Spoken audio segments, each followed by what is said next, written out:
press the bell icon on the YouTube app and never miss another update.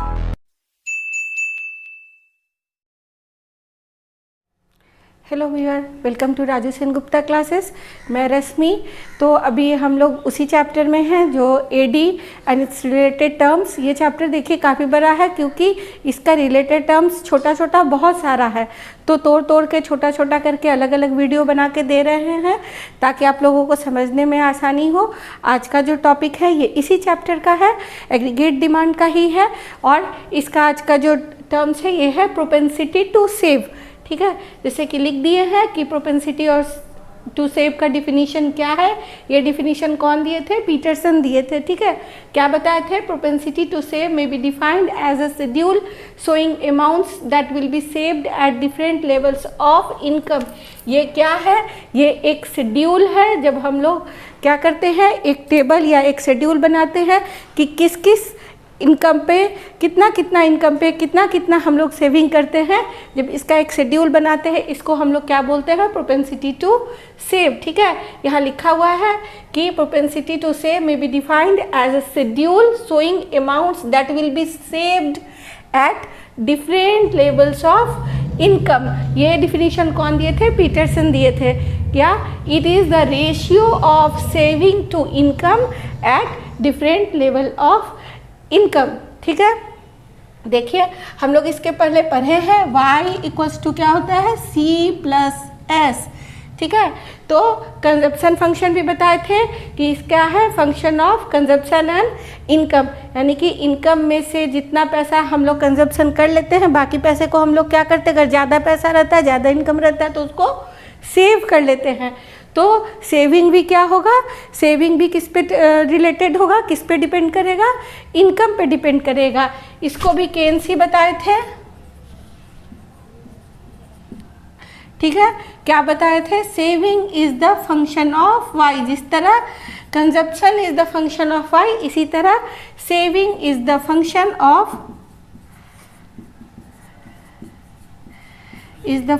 Of income. ठीक है, saving is the function of income. ठीक है, और propensity to save दो तरह का होता है। जैसे पिछले वीडियो में प्रोपेंसिटी टू कंज्यूम बताए थे, दो तरह का होता है। एक होता है एवरेज प्रोपेंसिटी टू कंज्यूम और मार्जिनल प्रोपेंसिटी टू कंज्यूम। इसी तरह average propensity to save and marginal propensity to save, ये भी दो तरह का होता है जो बता रहे हैं। क्या बता रहे थे? प्रोपेंसिटी टू सेव दो तरह का होता है। प्रोपेंसिटी टू सेव दो तरह का होता है। ठीक है, एक होता है APS और एक होता है MPS। अब APS क्या होता है? APS इसको बोलते हैं एवरेज प्रोपेंसिटी टू सेव। ये क्या है? It is the ratio of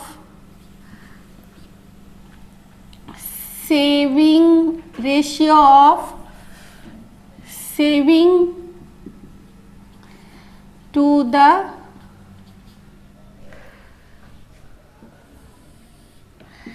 income. ठीक है, ये क्या है? It is the ratio of saving to income, यानी कि जब कितना इनकम में और कितना इनकम पे कितना सेविंग हो रहा है, जब इसका एक अनुपात निकालते हैं, इसको हम लोग क्या बोलते हैं? Average propensity to save. इसको कैसे लिखते हैं? APS इक्वल्स टू SYY, जो पहले भी बता चुके हैं एवरेज प्रोपेंसिटी टू कंज्यूम में, उसमें CY करके निकाले थे, और इसमें क्या होता है? Average propensity to save S/Y। ठीक है, और इसका एक शेड्यूल बना लेते हैं और एक ग्राफ बना लेते हैं। देखिए, इसमें थोड़ा ध्यान देने का है कि सेविंग पहले में इनिशियल में सेविंग क्या होता है? निगेटिव होता है, फिर जीरो होता है और फिर पॉजिटिव होता है। तो इसको रखते हुए ध्यान में इसका एक टेबल बना रहे हैं। ठीक है, इस यहाँ इनकम है, यहाँ सेविंग है और यहाँ APS या एवरेज प्रोपेंसिटी टू सेव है। ठीक है, 100, 200, यहाँ 20, यहाँ 80। ठीक है, देखिए यहाँ APS कैसे निकालेंगे, APS इक्वल्स टू S/Y होता है, तो ये हो जाएगा 20/100। ठीक है, 0.2, और यहाँ हो जाएगा APS 80/200। ठीक है, ये हो जाएगा आपको 0.4। ठीक है, अब इसका ग्राफ बनाते हैं। यहाँ इनकम लेते हैं और यहाँ सेविंग लेते हैं। ठीक है, 20, 40, 60, 80। बता रहे थे अभी कि सेविंग क्या होता है, निगेटिव भी होता है। तो इसका ग्राफ जब बनाएंगे तो निगेटिव भी लेंगे, मालूम है नीचे की तरफ निगेटिव होता है। ठीक है, और यहाँ हम लोग इनकम ले रहे हैं 100, एक्स एक्सिस पे 200। ठीक है, देखिए अब क्या है, इसको कहाँ से शुरू करेंगे, नीचे से। पहले 100 इनकम पे कितना मेरा सेविंग था, 20। ठीक है, उसके बाद 200 जब मेरा इनकम हुआ, मेरा सेविंग कितना है, 80। ये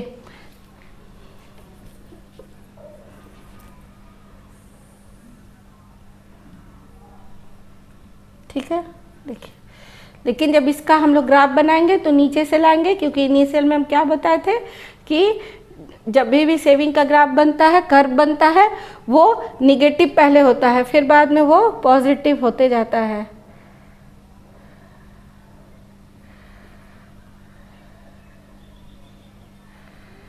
ग्राफ आप लोग ठीक से बना लीजिएगा, मेरा थोड़ा सा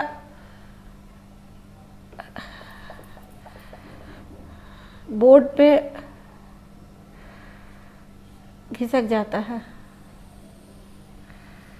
ठीक है, देखिए नीचे से लाइएगा, निगेटिव होते हुए ऊपर की तरफ चला जाएगा ग्राफ। ठीक है,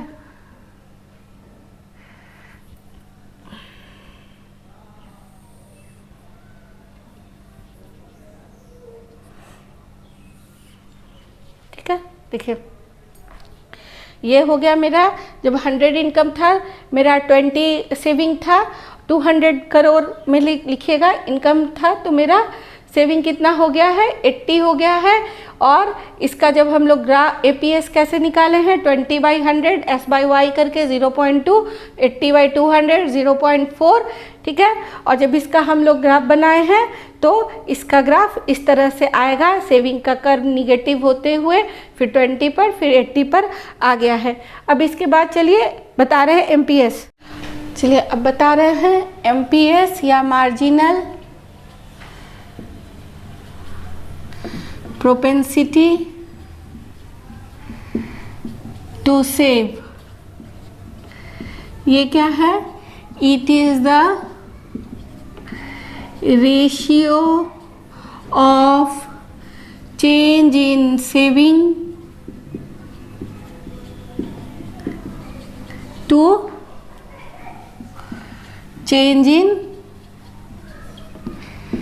income। इनकम में कितना चेंज होने पर सेविंग में कितना चेंजेस आता है, इसके रेशियो को हम लोग क्या बोलते हैं, marginal propensity to save. It is the ratio of change in saving to change in income. इसको हम लोग कैसे लिखेंगे, MPS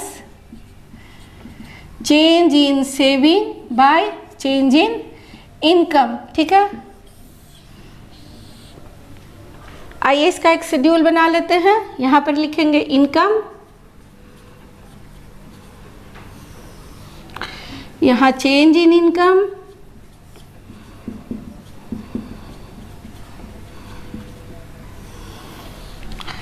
यहाँ सेविंग, चेंज इन सेविंग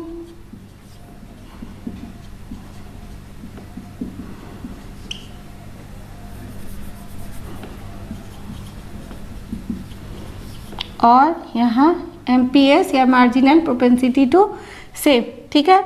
जैसे उसमें लिए थे 100, 200, एक बढ़ा लेंगे इसमें 300, ठीक है। चेंज इन इनकम कितना है, 100 ही है, सेम लिए हैं। सेविंग कितना है, पहले 20 फिर 80 और इसमें एक बढ़ा के 150 कर दे रहे हैं, ठीक है। चेंज इन सेविंग क्या है, यहाँ है 60, 80 माइनस 20, पहले 20 था अब 80 हो गया, तो चेंज कितना आया, इंक्रीज कितना आया, 80 माइनस 20 60 और 150 माइनस 80 70 आ गया, ठीक है। अब MPS निकाल लेते हैं। फर्स्ट में तो कुछ नहीं होगा, MPS सेकंड में क्या होगा, change in saving divided by change in income. Change in saving क्या है, 60 डिवाइडेड बाय 100, क्योंकि चेंज इन इनकम सेम लिए हैं 0.6, और सेकंड में क्या हो जाएगा, चेंज इन सेविंग कितना है, 70 है, देखिए यहाँ, और चेंज इन इनकम कितना है, सेम ही लिए हैं 100, तो ये हो जाएगा 0.7, ठीक है। इसका ग्राफ बना सकते हैं, देखिए बना दे रहे हैं, ग्राफ सेम ही बनेगा, बस एक इसका ज़्यादा हो जाएगा, ठीक है। इधर इन सेविंग लिए हैं, यहाँ 20, 40, 60, 80, बड़ा हो जाएगा, यहाँ लेते हैं 20, 40, 60, 80, 100, 120, 140 और यहाँ पर 150 आ जाएगा, ठीक है। यहाँ पर 100, 200 इनकम है, 300 लिए हैं, 400, 500 भी ले सकते हैं, यहाँ इनकम है, और एक्स एक्सिस पे और वाई पे हम लोगों का सेविंग है S, ठीक है, और यहाँ एक्स पे इनकम है। ये क्या है, ये नीचे -20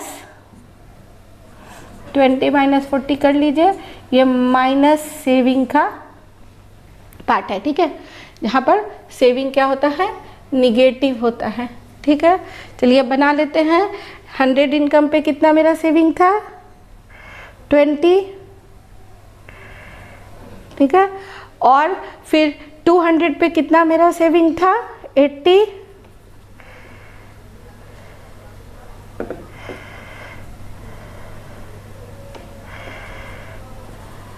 ठीक है। उसके बाद 300 पे मेरा कितना सेविंग लिए हैं, 150, 150 यहाँ हम डिनोट कर दिए हैं, देखिए बता दिए हैं,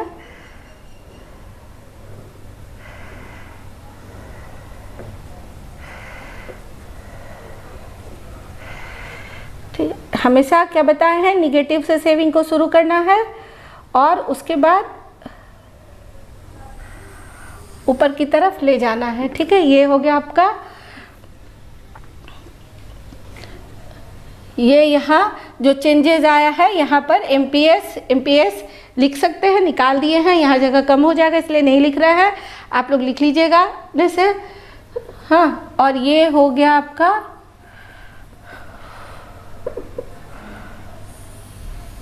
सेविंग का ग्राफ, सीधा कर लीजिएगा लाइन थोड़ा, ठीक है। देखिए अब एक चीज़ बता रहे हैं, रिलेशन बिटवीन, इसमें न्यूमेरिकल्स भी आएगा आपको, relation between APC and APS, मतलब average propensity to consume and average propensity to save में क्या रिलेशन है, इसको हम लोग पढ़ लेते हैं। यहाँ पे देखिए हम लोग क्या पढ़े हैं, इसके पिछले वीडियो में बताए थे, APC इक्वल्स टू क्या होता है, C/Y, ठीक है, बता दिए थे पिछले। और अभी हम क्या बताए हैं, एवरेज प्रोपेंसिटी टू सेव क्या होता है, S/Y, ठीक है। अब इन दोनों को जोड़ लेते हैं, APC प्लस APS क्या हो जाएगा, APC की जगह हम C बाई वाई लिख देंगे और APS की जगह S बाई वाई लिख देंगे।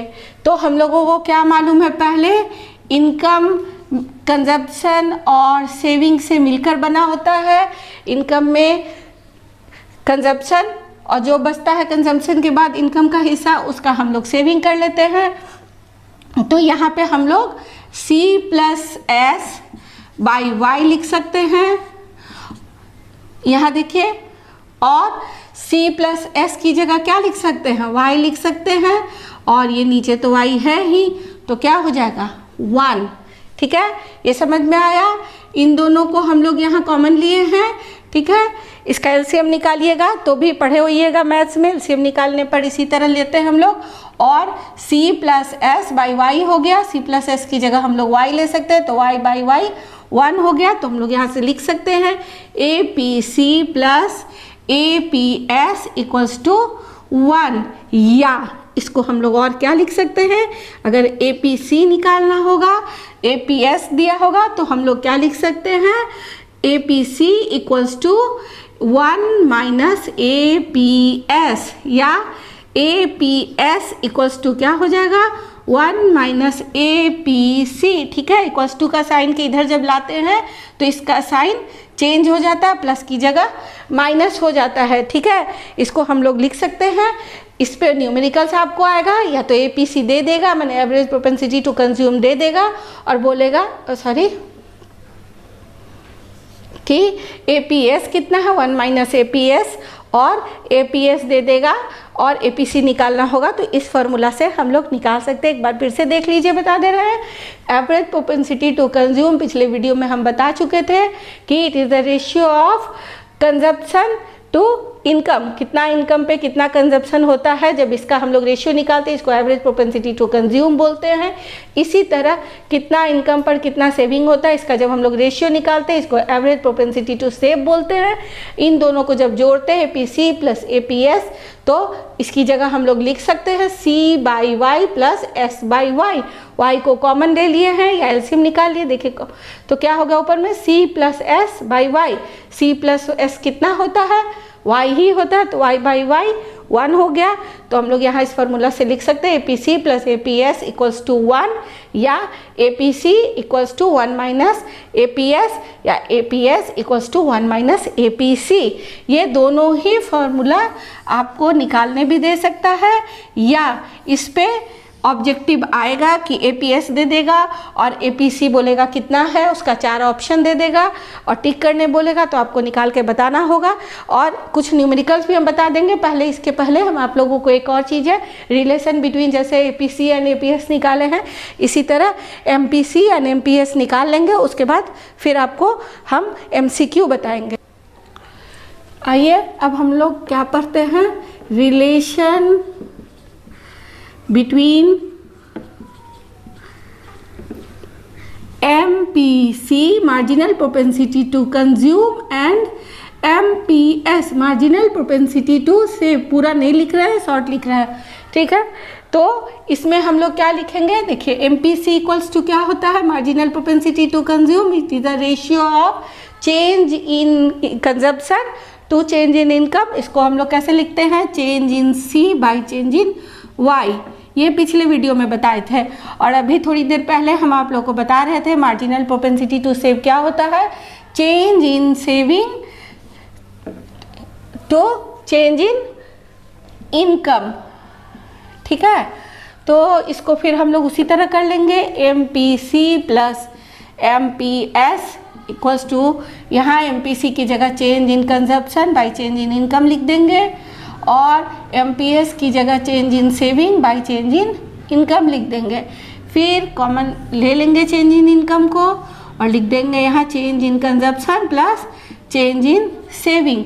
और हम लोगों को मालूम है जिस तरह Y equals to C plus S होता है, change in income equals to change in saving plus change in consumption plus change in saving होता है। ठीक है, तो ये वाला हम लोग यहाँ लिख देंगे। Change in saving, change in consumption plus change in saving की जगह हम लोग क्या लिख लेंगे, change in income by change in income equals to कितना हो जाएगा, फिर 1 हो जाएगा। तो यहाँ हो जाएगा MPC plus MPS equals to 1, या हम लोग लिख सकते हैं MPC equals to 1 minus MPS, या MPS equals to 1 minus MPC। ठीक है,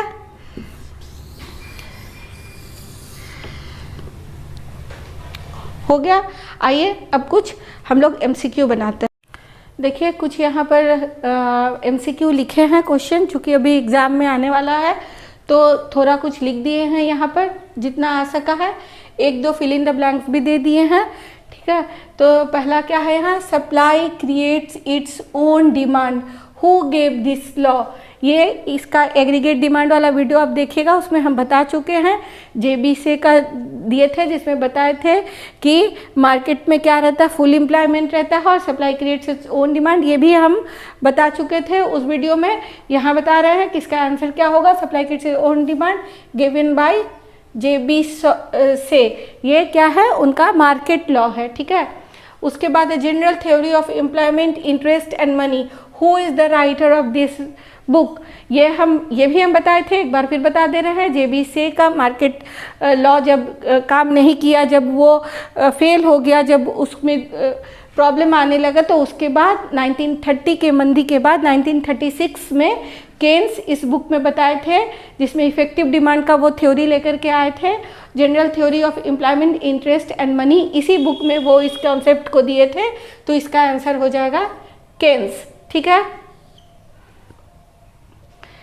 और जैसा कि भी हम बता रहे थे, नेक्स्ट क्वेश्चन में वही पूछा है, on which factor Keynes theory of employment depends, effective demand, supply, production efficiency, none of the above. तो जैसा बता रहे थे कि इस बुक में 1930 के मंदी के बाद 1936 में इस बुक में ये इफेक्टिव डिमांड का कॉन्सेप्ट लेकर के आए थे एम्प्लॉयमेंट के लिए। ठीक है, और जो इसके पहले वीडियो में हम आपके इसका डिटेल एग्रीगेट डिमांड वाला में बताए हैं, वहाँ देख लीजिएगा एक बार।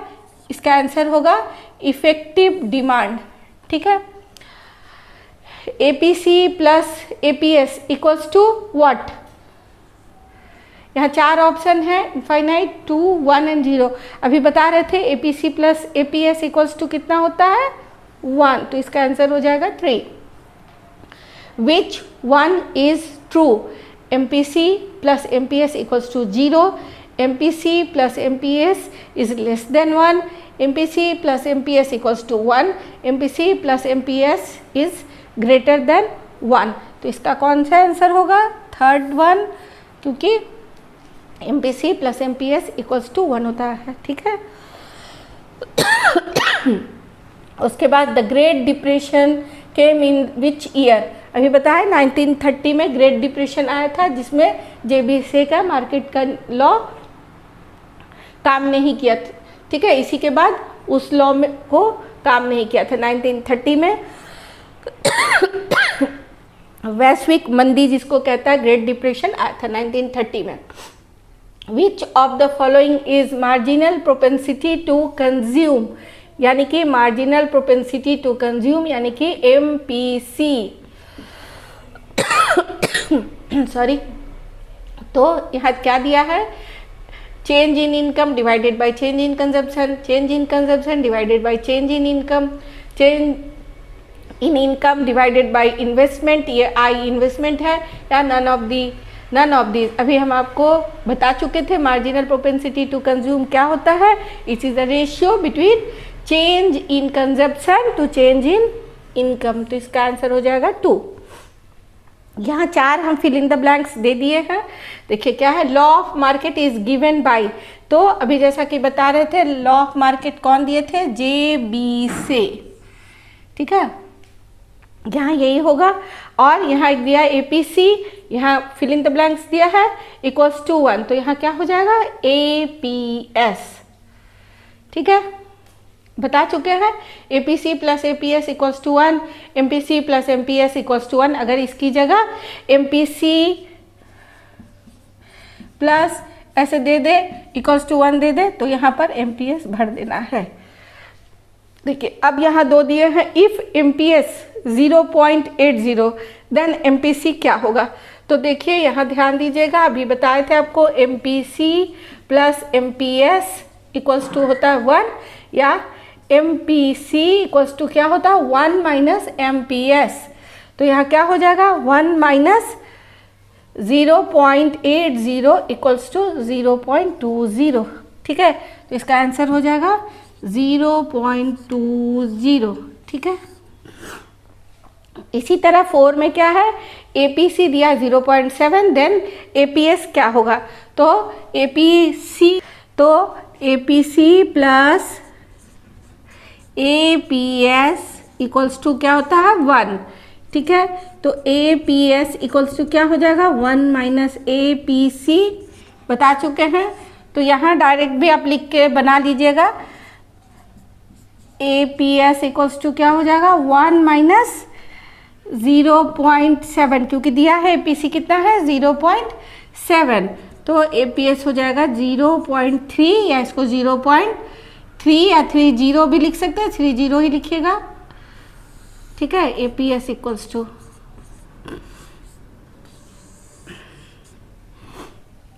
ठीक है। तो आज का वीडियो यहीं तक। इसके आगे वाले वीडियो में इन्वेस्टमेंट बताएंगे, फिर कुछ न्यूमेरिकल्स भी बताएंगे, कुछ और MCQ बताएंगे। ये थोड़ा बड़ा चैप्टर है, इसमें बहुत सारा रिलेटेड टर्म्स है, इसीलिए इस चैप्टर में 3-4 वीडियो गया है मेरा। और ये आज देखिए, इसको आप लोग रिवीजन कीजिए, नेक्स्ट वीडियो में इन्वेस्टमेंट बताएंगे। तो ठीक है, अगर मेरा वीडियो अच्छा लग रहा है तो लाइक कीजिए, शेयर कीजिए, सब्सक्राइब कीजिए।